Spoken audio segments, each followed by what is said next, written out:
simple human sense. Rayburn Insurance in Smyrna. Come see me, Rick Hall, at Rayburn Insurance in downtown Smyrna today. Online at rayburn.net. On air, online, and on the phone. You can listen to us anywhere. News Radio WGNS is Rutherford County's place to talk. The Good Neighbor Network, FM 101.9 and AM 1450 Murfreesboro, FM 100.5 Smyrna, and online at WGNSradio.com. This is the Roundtable. A look at the news, views, politics, and people that are shaping Rutherford County. Good morning, this is Bill Krause on WGNS Roundtable. First, a very special tribute today. This is December 7th, and for those of us who remember, in 1941, December 7th, it was certainly not only a day of infamy, but a day of certainly great national hurt and fear and threat and so forth. So we do remember December 7th as one of those days in American history that have us rededicate ourselves to this great nation. We are very, very fortunate to have with us this morning a guest who has played a significant role in a tremendous step of progress in Rutherford County. We have with us the president of Motlow State Community College, Dr. Michael Torrance.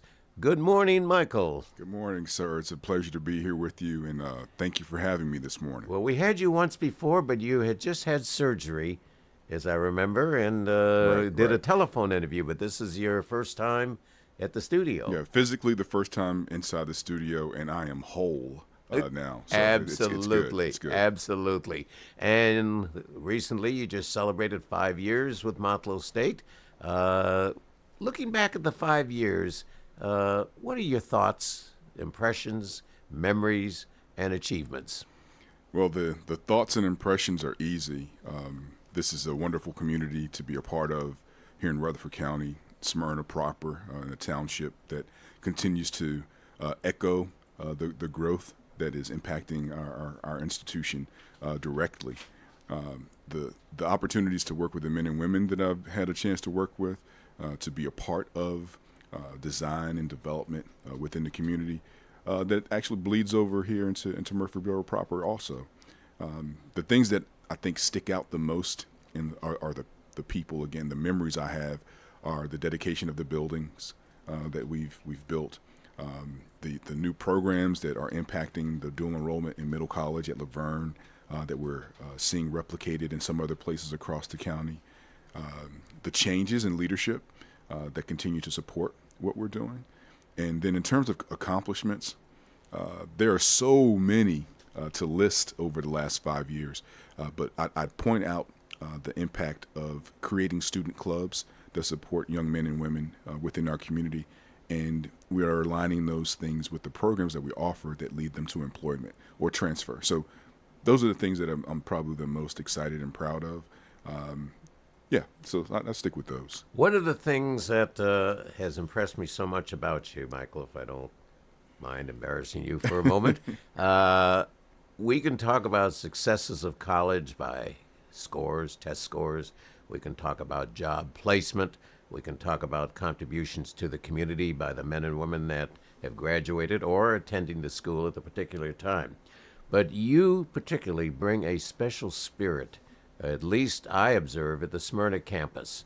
I've been in this educational field full-time and adjunct for January will be 50 years, but I will never forget that recently in one of your many visits to the Smyrna campus, as you do so often, you made a point of coming into the classroom, not just being introduced as the president, just informally, but you made the point of going to each and every student in that classroom, shaking hands not only as a politician would shake hands, but as a true, genuine human being, asking not only their names, but their interest. You made such an impact on those students. They said, we've never heard of a college president just personally having that touch. And that touch creates spirit. And I think the one thing that impresses me about the men and women in the classes that I've had the pleasure of teaching at Smyrna since 2004 is the spirit of the men and women. whether they're 17, 18-year-old recent graduates of high school, or the dual enrollment, or the veteran that's come back, or the senior citizen that has come back.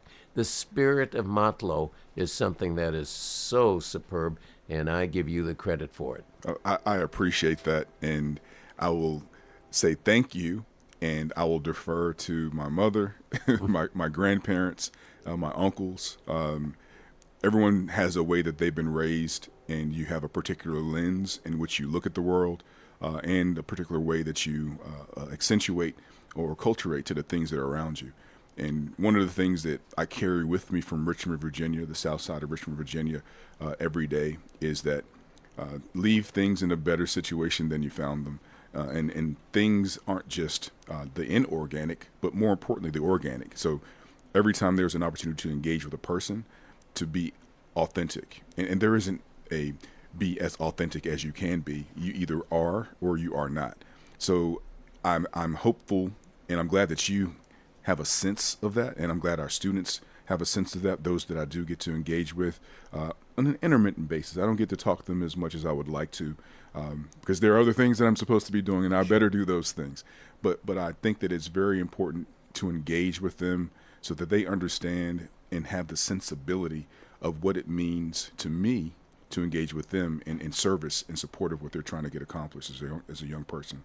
And from the point of engaging with students, you also equally engage with faculty, not just the formal process of the leadership and not just the formal process of curriculum or building space or what have you, but treating the faculty and the staff as human beings. And the men and women that you've brought along and promoted or hired into the college in the last 5 years all seem to reflect that spirit. And I think what I'm particularly impressed by is with the criticisms that we see of colleges and universities throughout the country, the question of higher education, the fact of humanizing education so that the leaders of tomorrow, the men and women who are graduating today, bring that spirit of optimism and that spirit of hope and that spirit of a dream to work toward. And this is what it's all about. Agreed. And, we want that spirit of what you've aforementioned to also include curiosity, exploration, intentionality, and purpose. And our ability to do that through what we teach and what we train people on and the innovations and our commitment to success, not just for students, but for the college overall. The staff member is important to the processes and the outcomes of what we do. The faculty member obviously is integral to the processes and the development of curriculum and guidelines and principles and values that we espouse. Administration is very, very important in terms of our behavioral approaches to how we engage with people. We all are responsible for setting the tone that prepares young men and women, and even ourselves, for the betterment of the communities in which we're in. And specifically in Rutherford County and Smyrna, our opportunity as this explosive growth continues to happen is to pass along this sensibility that you feel and that I hope that our students and the men and women that work at our institution feel as well. Let's talk about the numbers. So always Okay. when you're talking institution, enrollments in the campuses, the location of your campuses, size, nature, future. Total enrollment today at Motlow State. Total enrollment today is 6,060. This is a 7.5% increase from last year, fall to fall. We have a 5.4% increase in FTE, which is the full-time equivalency, which really impacts, both of those numbers impact our funding formula from the Tennessee Higher Education Commission. The goal for us over 11 counties, with reciprocity with Madison County and Huntsville, so we do have relationships with some of the K through 12 schools there, as well as some of the business and industries and higher education institutions, because driving to Huntsville for some of our students is closer than driving to any other place. They literally can be there in 10 to 20 minutes. So our engagement with Middle Tennessee State University, Vanderbilt, UT Knoxville, University of Tennessee Space Institute, as well as Austin Peay, even Memphis, as well as East Tennessee State University, all of the LGIs, and I couldn't exclude my alma mater, Tennessee Technological University, obviously. Okay. But that's also in support of our regional approach with our technical college partners in Smyrna, Murfreesboro, Warren County, White, as well as Coffee County. And I'll say it the right way, because if I don't say shovel the right way, you've got it down. Then I'll hear from my friends in Bedford County and in Lincoln County. So our expanse of being co-located with the technical colleges and in partnership with LEAs, local education agencies such as our K-12s, as well as WGU, where we can find intersection and support the training and transfer and development of people in a conversation I'm sure we're going to get in about with online versus or online and face-to-face hybridized education and training. This is part of the matrix of what we do with the education ecosystem that we have. The dual enrollment, which intrigues me, I do dual enrollment each semester, and seeing these children, I have to call them children, 15, 16 years of age, I always ask them, I said, are you going to miss something out being a senior? Because now you consider yourself as a college student rather than a high school student. And are you going to miss all the point of being the mighty senior after 12 years of education? And they blend with it very nicely. But there's an optimism that is developing among this group. And each semester I have 20, 21, 22 of the dual enrollments, all from Laverne High School. And literally, there's a hope there. How are we specifically encouraging, for example, more young men and women to go into teaching? We've had both school directors, both from Murfreesboro City Schools and Rutherford County, and they are like nationwide saying there's a tremendous shortage of teachers and the need to recruit, bringing back retired teachers back into the classroom just to fill space. So are we encouraging and motivating young men and women to look at education not only as a job, but certainly as a commitment, profession, and a passion? Yeah, so Dr. Kelly Chastain at the central office for Rutherford County Schools is a great partner. Her boss, Jimmy, he's terrific as well. Yes, he is. And then the engagement that we've had with Laverne with Dr. Theowana Hatcher and also Hope Bakari, Miss Hope Bakari, and then a new person that we're trying to engage with so that we have balance, and that's Mr. Tony Rutland, who is also the men's basketball coach at Laverne High School. These are positive representatives of Rutherford County schools in the system, as well as members of our community that these young men and women can look up to. I think it's great that young people are completing their associate's degree along the way as they get their high school diploma. This past year, we had 87 students in our service area complete their associate's degree prior to getting their high school diploma. We continue to be one of the leaders in the state of Tennessee in dual enrollment, and our middle college is getting to the point where I hope that we have to ask for more room so that we can add more schools from Rutherford County to the mix. It's important that we continue to open up this opportunity for students who are consistently trying to prepare themselves for what's next and to give them a choice, because I think school choice is important with young people making determinations about what they want to do and how they want to move through the systems that we have in place. AP courses are necessary. Dual enrollment courses are necessary. Anything to prepare you for post-secondary is necessary. So we have a great team of people making sure that our dual enrollment continues to grow. Miss Sally Pack and her team at the college, and then Megan McManus, as well as Regina Verdon, both doctors, obviously, and excuse me for not saying Dr. Verdon and Dr. McManus, but they're very important and instrumental into the success that we're having in that space. Do you see the overall demographics, primarily the age groups, significantly changing in enrollments? Is it an older population, or are we still the just out of high school graduate who's the primary population? Well, the last several years hasn't really impacted the total or the overall age number significantly. on average, we've always been teaching students between the 22 to 24-year-old range. That's typically been the average age of students that we've had at the college. But this last iteration of the world being on its head, upside down and backwards, has provided us another medium into to which to train and educate people. So we still see the dual enrollment student. We still see, in some instances, people who are 10, 11, and 14 years old who are geniuses by some standardized test measures, who are coming to us getting prepared for their next parts. The training component for the incumbent worker, and this person can be 25 years of age to 80 from our perspective. We see lots of people coming back now because we recognize that we're in another one of those transitions. We had agrarian, we had industrial, we're in the middle of a digital, and now we're moving into a new space that is going to be accelerated by the use of emerging technologies such as artificial intelligence and the various iterations of it. So it's impacting not just our dual enrollment students and the traditional age students, but everything that we do. Let's talk about the technology. Let's specifically say the pandemic suddenly had a massive change on not only all education, but society totally. Are we seeing a greater reliance post-pandemic online versus coming in person? Have people become more comfortable going to school from home rather than commuting, trying to find a place to park at a large university?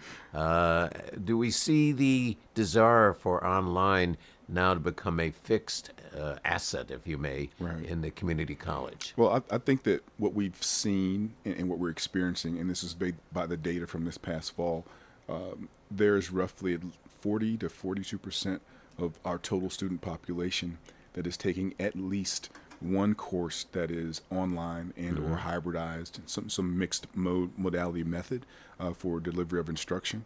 So we recognize that we became comfortable with the extension of the faculty member's classroom. And that's really how I look at the online learning platform. It is not to replace the faculty member. It's not to replace what we do in a face-to-face brick and mortar location. It is to extend the faculty's classroom and to extend their reach. Now, we have some traditionalists, and there's nothing wrong with that, and I think that you are one of them, sir. You're right. that believe that the best way to instruct and provide the development of knowledge is in a face-to-face fashion. And I'm even one of those folks that subscribe to the importance of the Socratic method that is really good for people to get comfortable speaking in tones and body language that's nonverbal to convey a message to people. I really believe that's important. As we move into this new space where we're leveraging the portability of credentials, micro-credentials, stackable credentials that lead towards a certificate and or transfer, but more importantly, employers are asking for young men and women and or incumbent workers or folks who are aging out of foster care. There's a range of people who are available to get trained and go to work. They want them ready in a quality, rigorous manner that allows them to help move along their product development, distribution centers, et cetera, et cetera. So the face-to-face versus or the face-to-face and, I'm a subscriber of face-to-face and the online modality allows us to increase accessibility, in my humble opinion, to places that may not have had opportunities to have intersection with our faculty members. I would totally agree. So, yes, I am a traditionalist. And I also think the mode of delivery depends on the subject. Correct. And if you're in a topic that evokes great discussion and hopefully great insight, and for my field of political science, I love to have the students in class interact with each other. I could imagine that if I were teaching a class that was primarily delivering information, data, that it's a data absorption class, then certainly there would be a lot different. But it certainly raises the question, the whole online, the whole home employment has suddenly been a major cost saving for employees such as women. They may have to have less child care costs.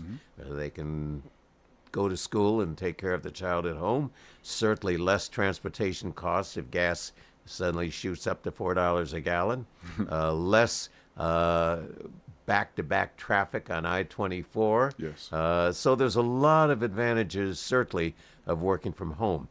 I guess there's one word that I look at education, and I guess we all have our own points of view of what's best, what's an objective, what's a mission. I want to see people be creative. Not only creative for their employer, creative for society, but creative for themselves. Be the very best they can. Think out of the box. Think out of the tradition. College is the one opportunity for a man and woman to be able to explore thought and explore ideas and explore opportunity and let them start to create a foundation of who they will be for the rest of their lives. Yeah, and I completely agree with that. We have an opportunity to build upon something that was very tragic over the last several years, and I think that this is the first year that we'll see higher education rebound in terms of its enrollments out of that tragedy. Additionally, this is an opportunity for higher education to espouse its value. And I think it's really important that there are pundits and folks who will say that they question the value of higher education. Well, we can look at the raw data and point to the fact that if someone is going to complete a high school diploma, they're likely to make less than $40,000. If someone completes the high school diploma and gets post-secondary training and or a certificate or the like, they move into the $40,000 range. If they move on to baccalaureate degree completion, they move closer to the $50,000 range. If they move post-baccalaureate, they're sure to get past the $50,000 range. So this is impacting generations. This is impacting poverty. This is impacting opportunity for people that live in not just Rutherford County on the outskirts of like Christiana, and but also folks who may live in Estill Springs or the small town rural areas of southern Middle Tennessee. Higher education has a real opportunity, and I believe that we're taking advantage of it to, I'll use a medical term, to inoculate everyone and make sure that they understand the value of what we offer, the fast and agile nature of our ability to literally spin on a dime to provide what's necessary for people to move forward in their lives. Where do you see the Smyrna campus physically in terms of growth and enrollment, both in students as well as buildings, for example, in the next 10 years? The next decade, we will see continued growth at the Smyrna campus location. Our master plan includes the addition of 3 more buildings. We're continuing to have conversations to determine what will be included within those spaces, and that will be determined by the region, the needs of business and industry, the emergent needs of those who are moving from near and far and choosing Tennessee as their home. That's one of the things that we know, that we've seen a lot of the U-Haul rentals one way. People are coming to Tennessee and they're not leaving, and they're locating themselves in Rutherford County specifically as one of the 2 fastest growing counties in the state of Tennessee. And at my last check, one of the top 10, top 15 fastest growing counties in the nation. That was the last time I looked at the data. So Paul and Greg over at the Chamber and others, Kristen, please don't be mad at me if I got that one inaccurate. I think you're absolutely right. Paul was on the air a few months ago with us and certainly said about the same thing.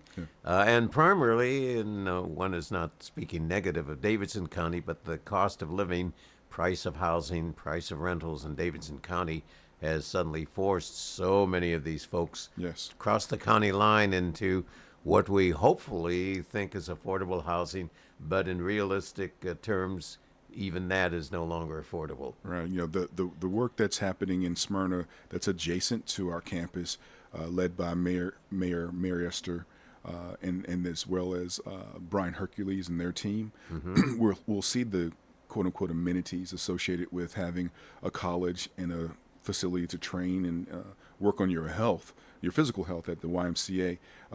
Adjacent to it will become places to live, eat, shop, and if people want to go and get their nails done and those kinds of things, all of those things will be right around the college. And I'm really excited about the developments that are happening in Smyrna around that area.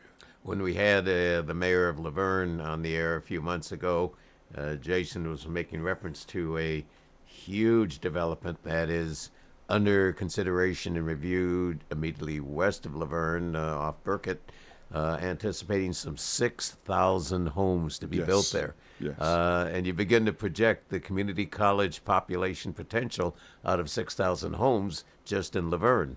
I'll take 10% of that. Okay. That would be good for us. We'll call you a 10%er. How's Perfect. that? We love that. We'll be right back. We're having a delightful morning visit with Dr. Michael Torrance, the president of Motlow State Community College, a real mover and shaker in education, not only in our community, not only in Middle Tennessee, but we'll be talking about his national participations as well. We'll be right back.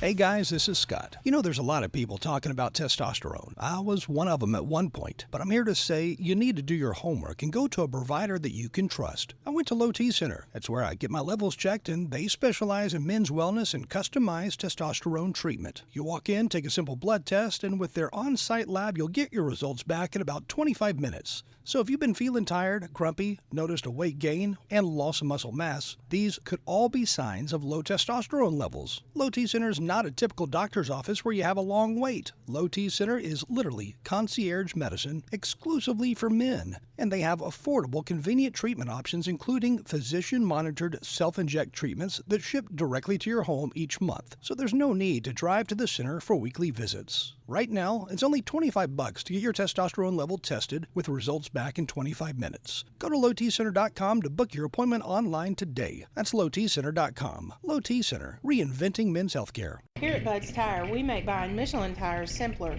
I'm Allison Mitchell with Bud's Tire Pros. We offer a straightforward approach to service, including nationwide warranties with every purchase. Stop in today to see our full lineup of Michelin and BF Goodrich tires. For whatever you drive, Michelin and BF Goodrich have a tire to fit any need. Bud's Tire Pros, hassle-free, guaranteed. We're located on East Main Street, exactly 3 miles from the town square, 1 mile past Rutherford Boulevard. Visit us online at budstirepros.tn.com. Hi, this is Chip Walters with Exit Realty Bob Lamb and Associates. You might know me as the voice of the Blue Raiders, but I want to be your trusted advisor in real estate. Whether you're buying or selling, it's time to choose Chip. Do you have a growing family and need to upsize? Are you an empty nester now and need to downsize? Are you thinking of selling your current home but just worried you can't find something else? Well, it's time to choose Chip. I'm looking to be your trusted advisor in real estate. I'm Chip Walters with Exit Realty Bob Lamb and Associates. This is Good Neighbor Events with Bart Walker. Brought to you by the law offices of John Day and AmeriCare Pest Control.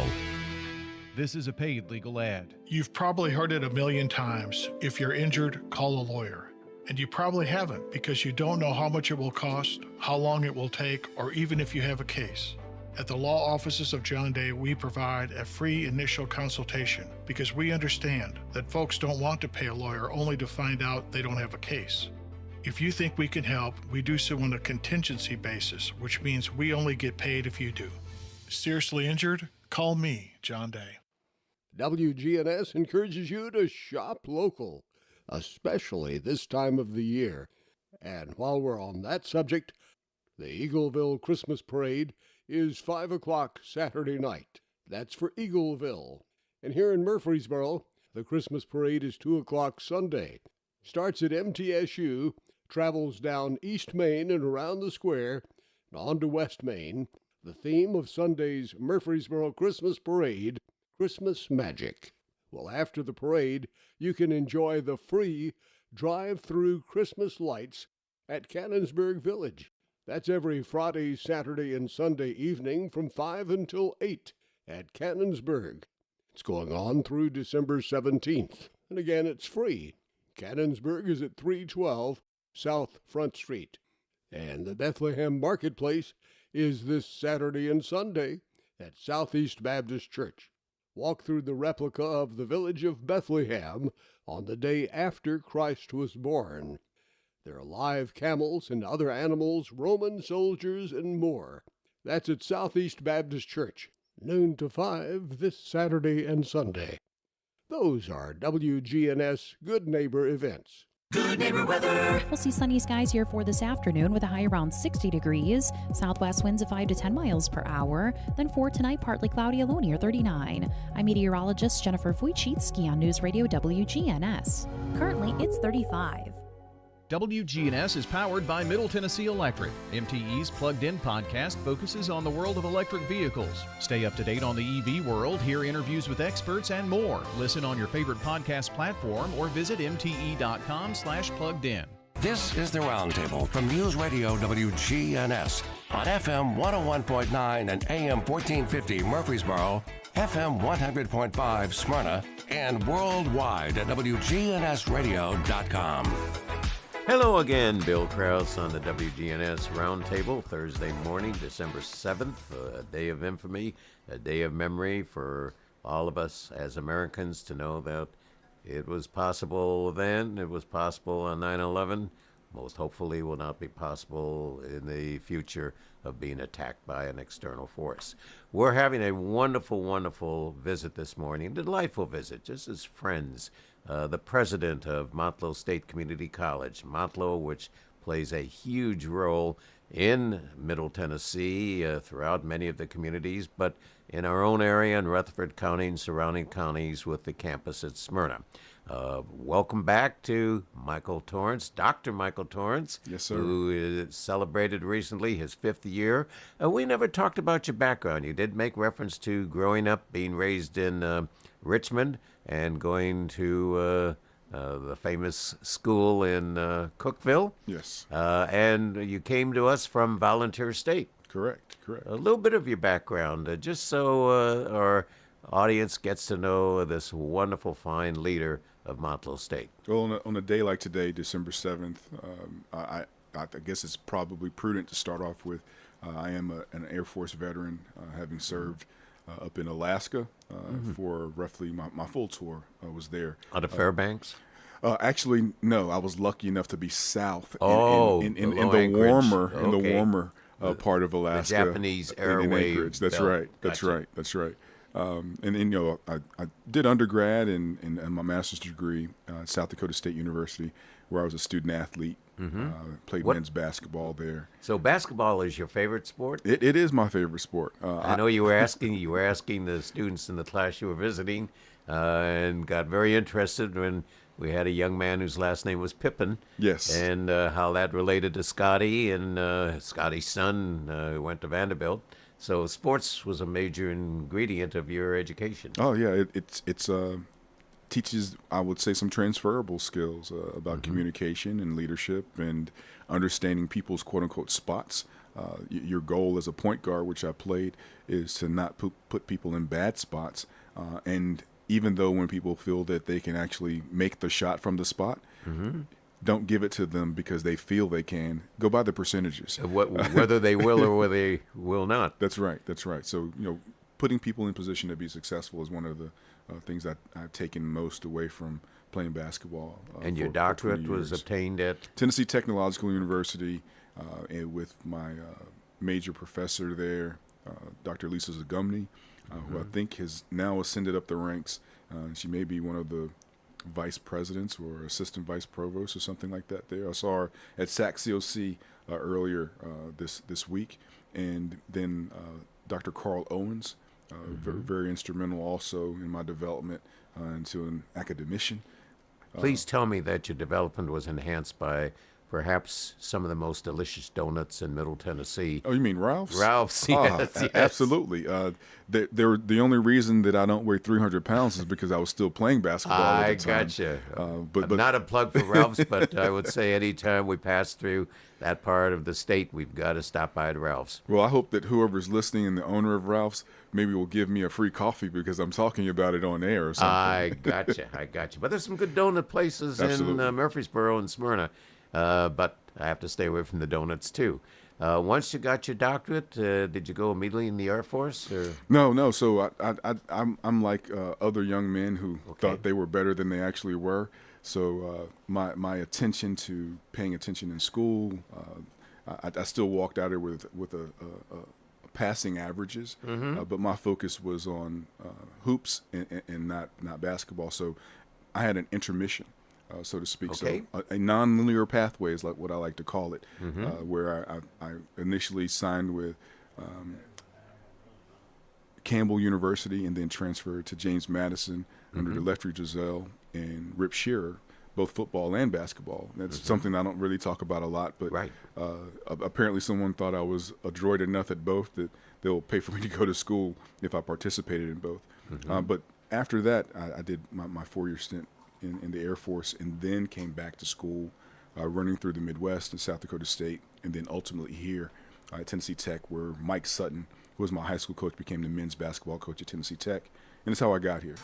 Also, you were GI Bill for your graduate. Yeah, absolutely. So was I when I got out of the Absolutely. Navy. It paid for a doctorate, so I'm very indebted to the GI Bill and the U.S. government. Yeah, my colleagues and my friends and teammates were happy that I had that GI Bill because we didn't just have to eat bologna. We actually had the good meals from time to time. Absolutely. And you joined Volunteer State. Yes, joined Volunteer State on June 1, 2013. Moved down here from Pennsylvania, northeastern Pennsylvania, where I was working as the Dean of the Library and Educational Support Services at Lehigh Carbon Community College. And great move. My wife's from Tennessee, so she has family in East Tennessee, and it's been good for us. It's interesting you were at Volunteer State when the tornado hit. No, it was actually, I came just right after that. I think I came a year later. Did a huge devastation, as I recall, and it's been a rebuild since. Yes. And I know you were active with the Chamber of Commerce in Hermitage Donaldson. Yes. On the board and so my buddy forth. Shank. Right. So once you came to Motlow and moved down to the beautiful campus, if anybody has never seen the main campus of Motlow, I have to say, without reservation, it's got to be one of the most gorgeous campuses of any college in the United States, and never take a tree down there. Yes. Beautiful trees. I would call it a forest campus. It is. You like sports. How is sports in Motlow? We don't have a basketball team or a football team at Smyrna, but you do have a very good athletic program out of main campus. Yeah. So we have the last 4 successive champions in women's soccer out of the TCAA division that we participate in. Coach Andy Lyon has successfully continued to compete at a very high level, and the young women that play on the pitch are doing a phenomenal job, not just on the pitch, but in the classroom as well. With basketball, we have won a championship during my tenure in the last 5.5 years with Coach Arthur Latham. And then with women's basketball, we have a new women's basketball coach, Mr. Jeremy Barbie, who is getting us up to speed and being really competitive right now in the area. And then our last 2 coaches, Dan and who coaches baseball. We're always competitive. And Janice, who is our softball coach, she's always competitive. So we have a good group of people who are faculty members or student success members, as well as athletic coaches. And we just hired a new AD who was actually a men's basketball player at Austin Peay State University. So AD Turner is leading those efforts in that division. I do have to ask you this. When you do go in your very, very busy schedule to a basketball game, do you feel like sitting on the bench and doing a little of contributing coaching? Absolutely not. Okay. Because I get my fill of coaching AAU basketball. This year I'll be coaching 16U. And so I get my fill doing that and traveling all over the country. And when I come to the basketball games, I try to ease in and ease out. Not always easy, and I can imagine when it's a close 1 point or almost like the Belmont game last night. Oh, yes. When you think of Belmont and Lipscomb came from behind and actually was ahead until that last second or couple of seconds. So talk about that, your basketball coaching. Oh, well, I've been fortunate to be around the game my entire life. My uncles played, my cousins played, and the coaching component of it, I never anticipated or to be honest with you, never really thought about being a basketball coach. But my high school coach was a phenomenal X's and O's person and a really good motivator, and more importantly, supportive. The reason that I chose to get into coaching was, one, he asked, and two, he said he'd pay for my PhD. So it was a win-win-win all the way around. But after the first semester or so, it was clear to me that it wasn't something I wanted to continue to pursue.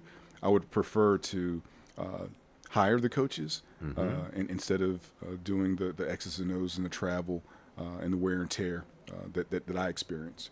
What's the age group you're coaching? So I've been coaching with a gentleman named Alan in the Upper Cumberland area, on and off loosely since our kids have been 4 and 5 years old. Wow. And so they're now 15 and about to turn 16. So been with the same kids, either directly or indirectly, either training them or on the bench with them for the last 10, 11 years. So same group of kids. They're all turning out to be good young men, and that's the whole purpose of sport, from my opinion, is to teach them skills that they can utilize for the rest of their life. Are the parents behaving as fans?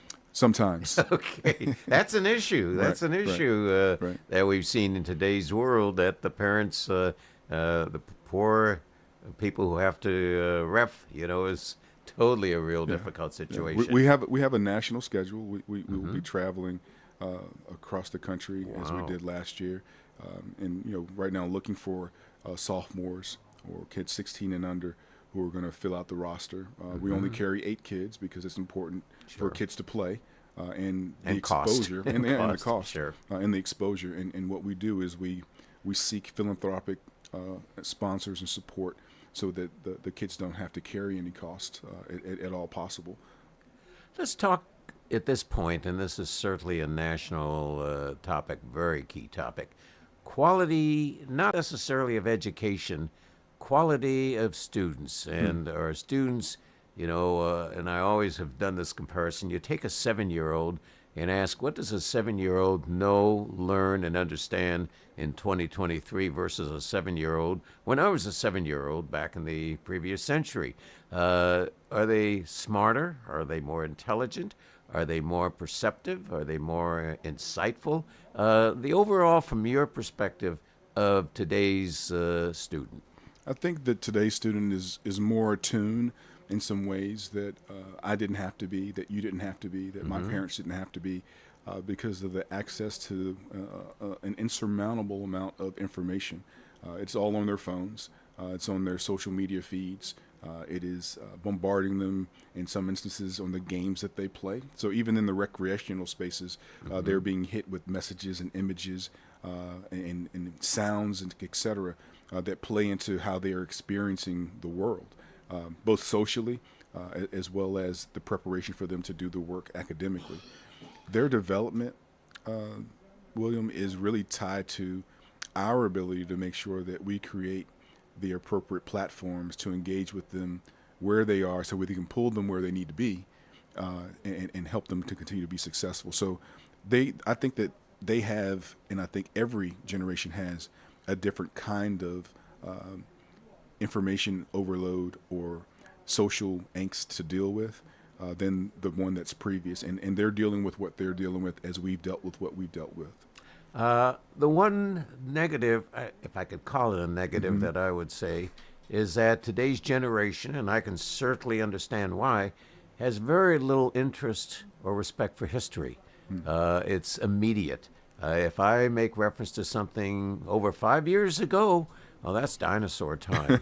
And, unfortunately, even the sources that they look at, and I always call the little toys rather than the little technology, is basically dealing with the present. And I even see this in communications, mass communications, the media, very little reference to history. And, it's kind of interesting when we made tribute earlier in this program to December 7th.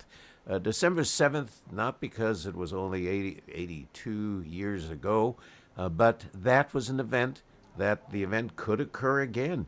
The event is, what do we do to prevent an event like that? What does our population think about external threats, etc.? And as I raise the question, the historical reference is literally not there. Yeah. And teaching political science, and when we 2 weeks ago on November 22nd, I said, what does this day implications have? And quite frankly, they're wonderful men and women and very intelligent men and women, but the Kennedy assassination was not a factor of knowledge. So literally, we learn from history. We learn from history that it could repeat itself in one form or another. Main point besides history, and this doesn't mean to be a fluff job, but how do we promote optimism of the future? If there was anything that I'm dedicated to, is to try to have these young, not only young men and women, any man or woman in our society. We have problems, we have issues, we have divides, but we do have an optimism of the future. I have an optimism of the future, have great hopes of the future. I know the issues that lead up to having to consider the future. But how do we inspire young men and women?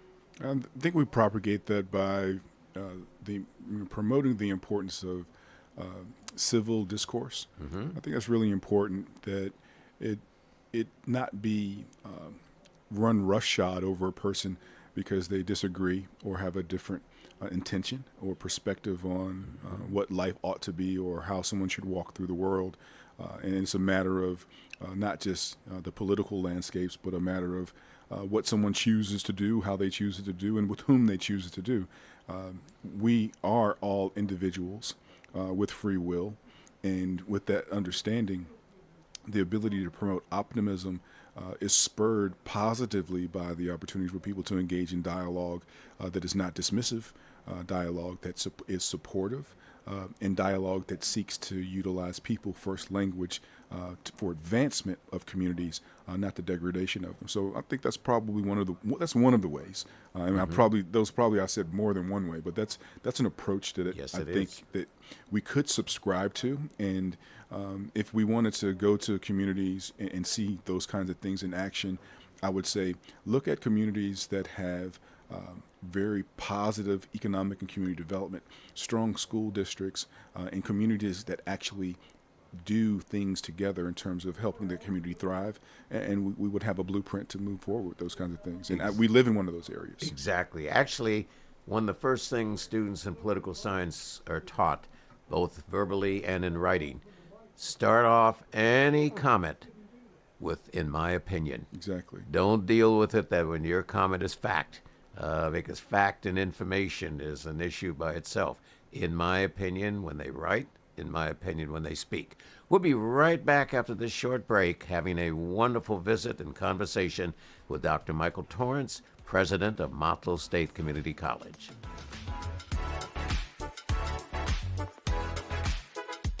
Locally owned Cover My Assets Insurance Group can help you with all things Medicare. Do you want to deal with a stranger from an 800 number or a local agent? At Cover My Assets Insurance Group, we work with many carriers all over Tennessee and surrounding states to get you the best coverage. One size does not fit all.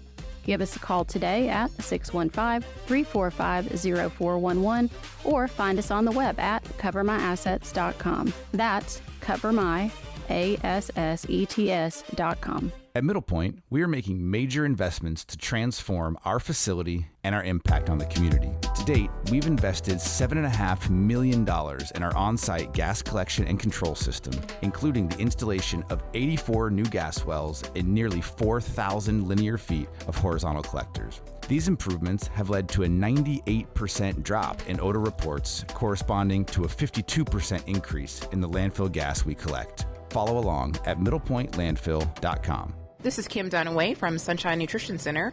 You hear me on Monday mornings at 7:20 talking about how to lead a healthier lifestyle. We carry supplements, personal care, and grocery items at both our Murfreesboro and Smyrna locations, family owned and operated since 1989. 'Tis the season for all of my favorite treats. Now, where are Grandma's homemade holiday cookies? Hold up. Where are Grandma's cookies? Easy, Joe. Grandma brought something even sweeter this season. Your triple fudge brownies? No, Joey. Holiday instant games from the Tennessee Lottery. Made from scratch holiday wins? Grandma, you're a genius. Give the gift of holiday instant games topped with sweet cash prizes. Only from the Tennessee Lottery. Oh, what game-changing fun. Please play responsibly.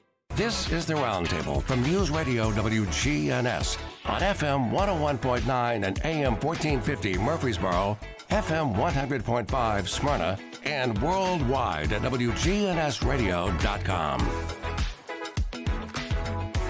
Good morning again. Third and final segment of the WGNS Roundtable. Bill Krause on a beautiful Thursday morning. Actually, going to be a nice day today.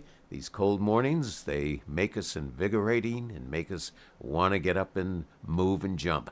We are having a delightful visit this morning with Dr. Michael Torrance, who is the president of Motlow State Community College, a real leader in the area. Share some of the activities that you've been involved in as far as the study, research, promotion, quality of education for the future, not only for Motlow, but the field in itself.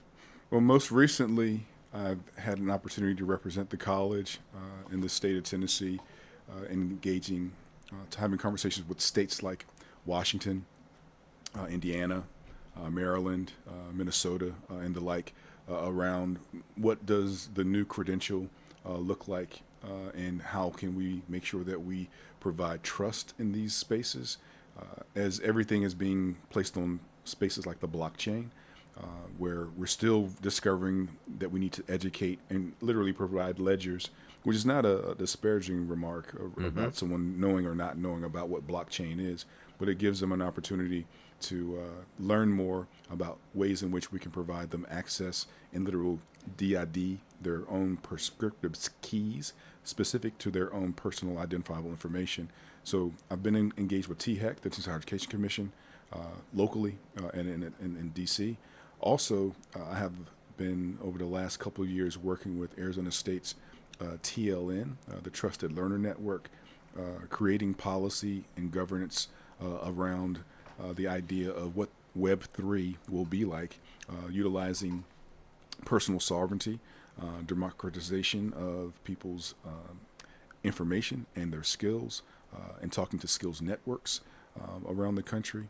And lastly, we have partners such as the Learning Economy Foundation, the Dextera Institute, been engaged with the World Bank Economic Forum, having conversations about education at large, specifically not just about online learning, but the way in which we're going to provide credentials to people in a more mature fashion, as education needs to continue to mature and accelerate to stay in line with expectations from business and industry, our legislators, and more importantly, the people who are coming to us for those credentials.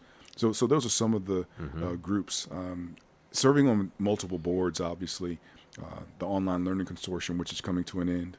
I've been serving on that board for the last 6 years, as well as... It's coming to an end? It's coming to an end. We've been talking about online. Yeah, it's coming to it. Well, my tenure. Oh, okay. Yeah, my tenure. Okay. My tenure on in service to the board is coming to an end as a board member, but I'll continue to be participatory as possible. The final item, and I think this concerns so many people, and we're always revisiting it when we see a shooting as what occurred at the University of Nevada in Las Vegas.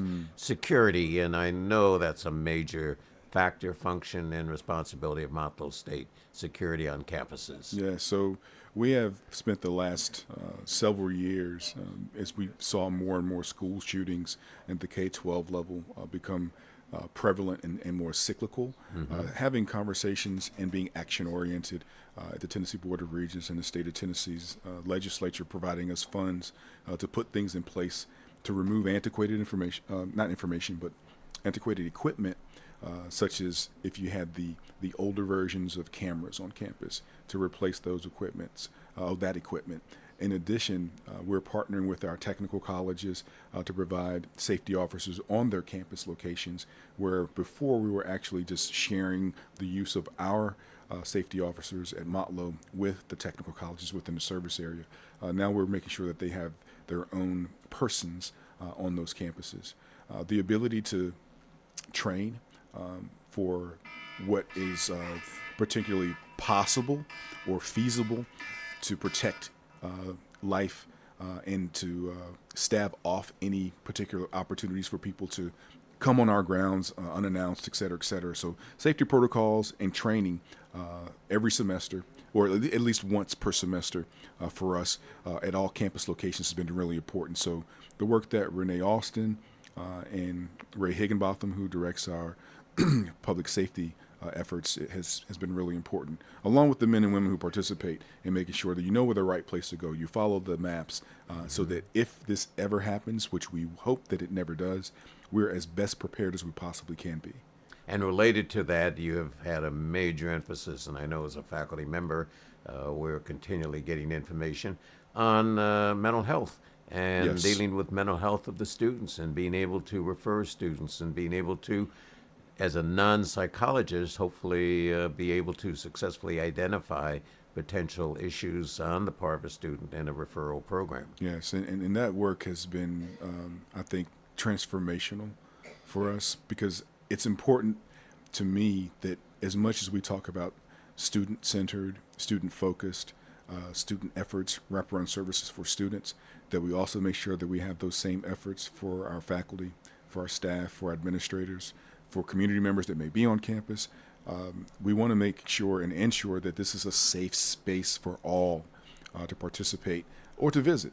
We want people to be on campus to utilize our services, such as the library, or just to come on and ask questions. And in some instances, as you've talked about the beauty at the Moore County campus, all of our campuses have their own beauty, in my opinion. And so we see patrons and or community members walking around the large parking lots or in the green areas on those campuses. Mental health for us will continue to be a focal area, and our attunement to it, I think, is really important to the success, not just of the student, but us as a whole, as an institution. And noticing that the most recent shooting in Las Vegas, the alleged shooter was a man in his late 60s, a college teacher, and I begin to think, faculty member taking it out on students? Right, I hope not. Hopefully Yeah, not. hope Is not. right. Right, Maybe a need for a special session of our faculty members. Just be nice, don't be angry, etc. Are you optimistic about the future? I am. I'm very optimistic about the future because of the partnerships that we have developed as an institution.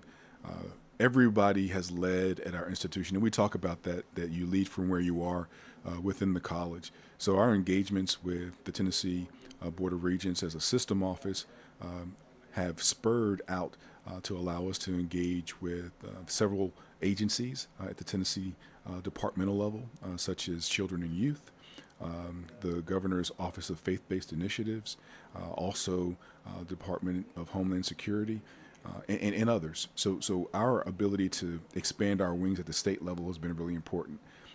More aptly, and probably more prudent for students who are taking courses or getting trained through us, is our relationship with our business and industry partners, both locally as well as we see roughly 80% of the business that we have for workforce development training at the Automation Robotics Training Center in McMinnville come from outside the state. So we know that we have something that is useful for OEMs, Tier 1 manufacturers, and the like, and we continue to see that grow. Motlow will continue to grow because, one, where we're located, Rutherford County, is not the only area of our service area that's growing. We've seen growth in Lincoln County. We've seen growth in White County. We've seen growth on the Moore County campus, and we'll continue to see that happen over the next several years. And continue not only to grow, but continue to progress. Absolutely. We have had a wonderful morning this morning, and I hope you all enjoyed it, ladies and gentlemen, with Dr. Michael Torrance, who is the president of Motlow State Community College, just finished his 5-year anniversary, and we look for many, many more years of outstanding, passionate, and effective leadership. We'll see you next week. Excellent.